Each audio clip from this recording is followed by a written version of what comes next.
So hi Yashmin, how are you? Me good. Fine, sir.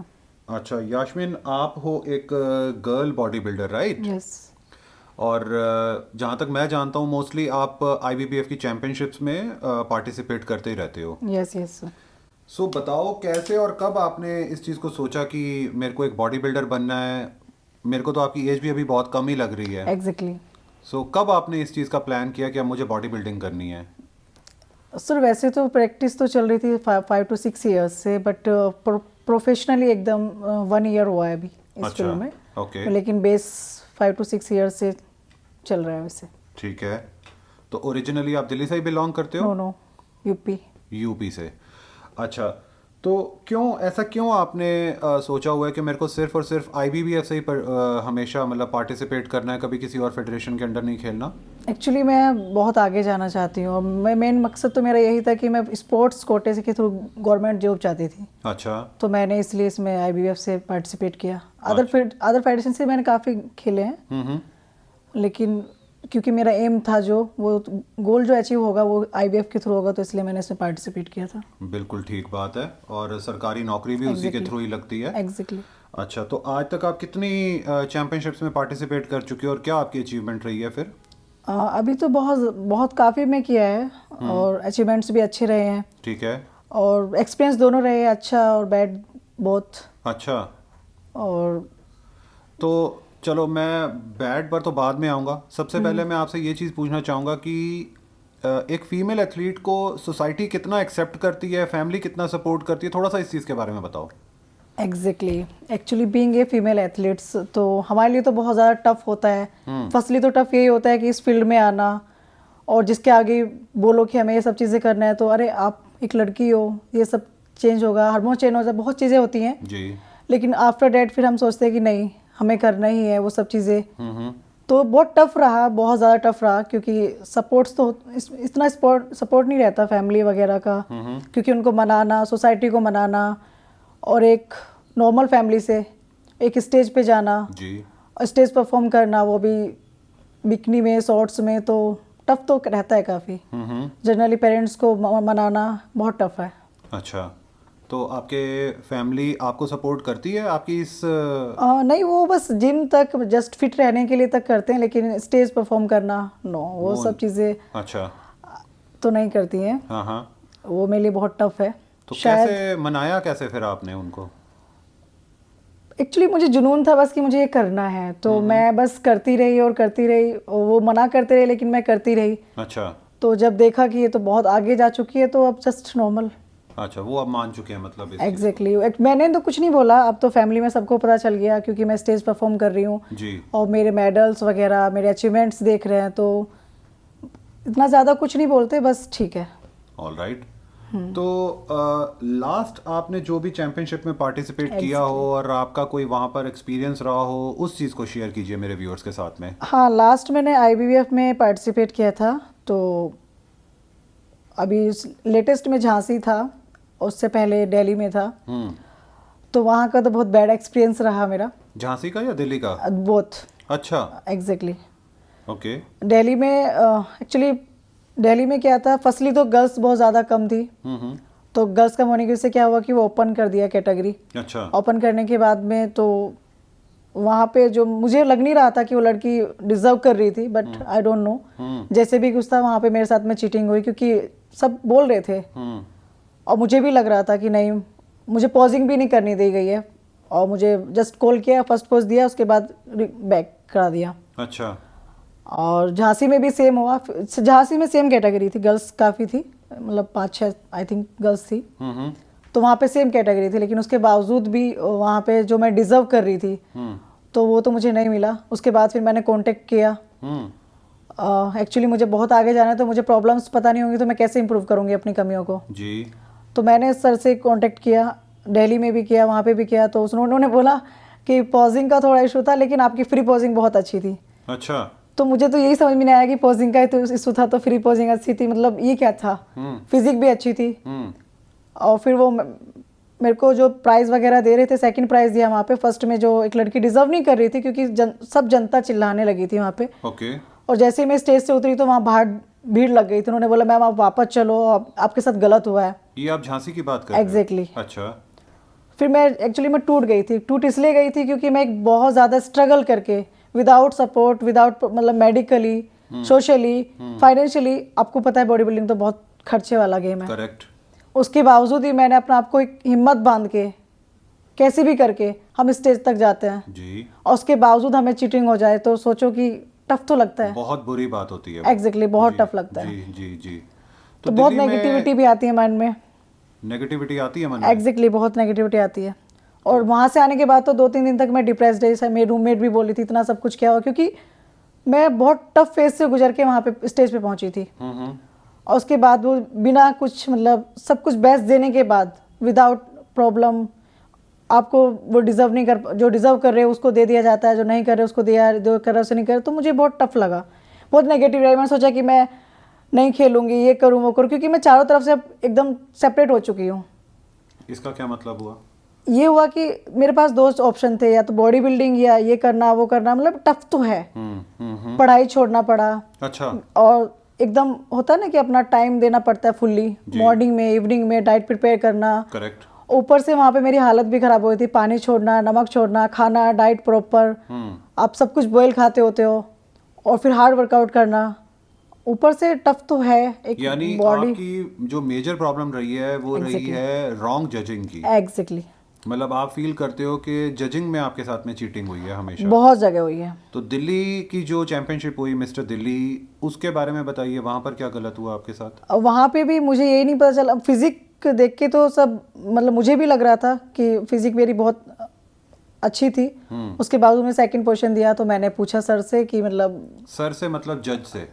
I think ज्ञान sir से मैंने call किया था, तो उन्होंने कॉल तो रिसीव नहीं कर पाए। ओके। लेकिन मेरी एक सर से, सुरेंद्र सर से बात हुई थी, तो मैंने उनको बोला था, मैसेज व्हाट्सअप किया था, फोटोज और वीडियोस वगैरह। बट सुरेंद्र शर्मा जी तो प्रेसिडेंट हैं, वो जज नहीं है। जज तो ज्ञान सर है। ज्ञान सर से उन्होंने रिसीव नहीं किया, तो मेरा सर सिर्फ सुरेंद्र सर से बात हो पाई थी। ओके।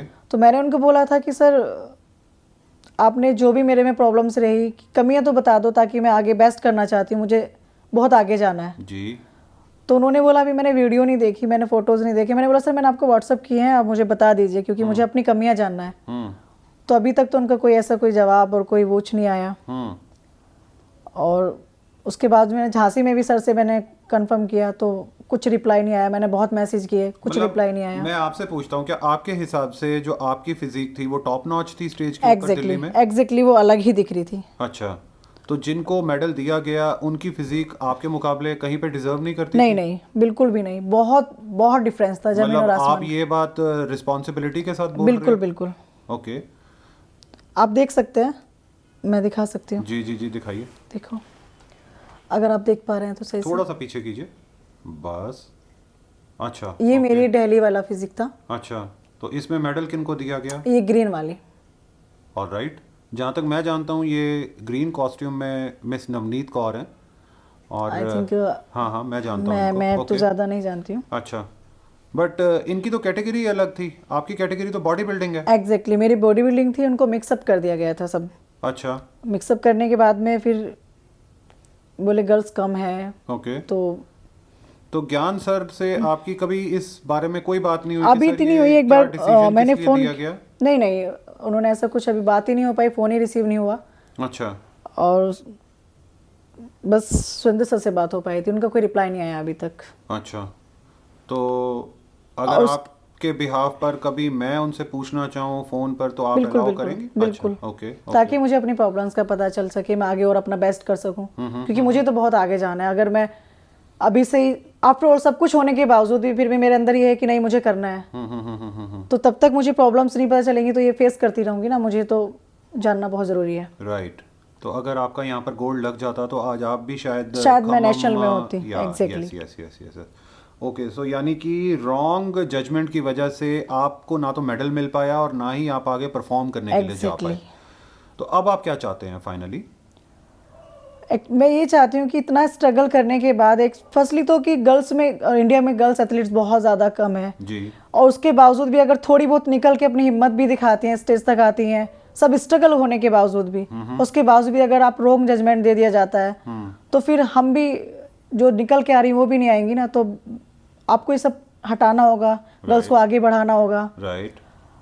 अदरवाइज ये तो फिर रह ही जाएगा ना। और सेकेंडली क्या होता है कि कहीं पे भी चले जाओ कोई फैसिलिटीज वगैरह नहीं मिल पाती हैं। जिस तरह से बॉयज को फैसिलिटीज मिलती है, उनकी कैटेगरीज अलग होती है, उनकी मतलब एक हमारे लिए एक रिस्क होता है। बिल्कुल एक तो सोसाइटी से रिस्क, घर से रिस्क, मतलब हर चीज से रिस्क, और ऊपर से स्टेज पे भी रिस्क। मैं आपको ये बात बताना चाहूँगा कि मैंने और भी बहुत सारी फीमेल एथलीट से बात की है और हर किसी की अलग अलग प्रॉब्लम रही है। सिर्फ आप अकेले की प्रॉब्लम नहीं रही है। अलग अलग फेडरेशन की जो गर्ल्स हैं, मैं मेरे सारे व्यूअर्स को भी ये बात बताना चाहूँगा कि इस बाइट के बाद में मैं और भी अलग अलग गर्ल एथलीट्स की बाइट्स जो हैं वो ऐड करूँगा और वो देख पाएंगे कि क्या क्या प्रॉब्लम्स गर्ल फीमेल एथलीट्स जो हैं उनको फेस करनी पड़ती है।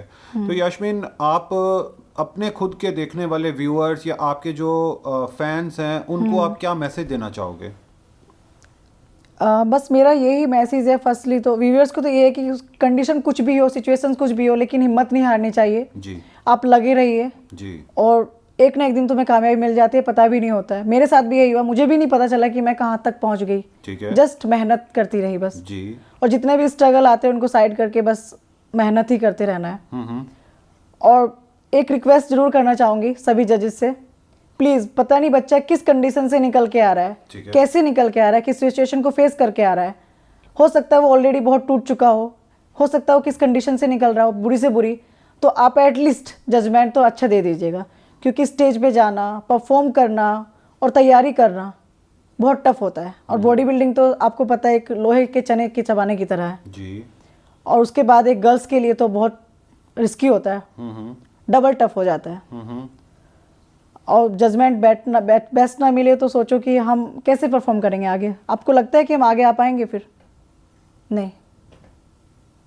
All right, so I am sure ये आपका मैसेज जो है IBBF की फेडरेशन एंड IBBF के जो जजेस हैं वो ज़रूर देखेंगे। बिल्कुल। और कोई ना कोई इस चीज़ का रेजोल्यूशन वो ज़रूर निकाल करके आप तक पहुंचाया जाएगा। बिल्कुल बिल्कुल। एंड मैं मेरे व्यूअर से भी बोलना चाहूँगा, अगर वो इस वीडियो को देख रहे हैं तो यास्मीन के लिए क्या वो अपना मैसेज कन्वे करना चाहते हैं वो नीचे दिए गए कमेंट सेक्शन बॉक्स में ज़रूर लिखें, सो दैट मैं या यास्मीन उनको ग्लैडली आंसर कर सके। राइट यास्मीन? Yes sir.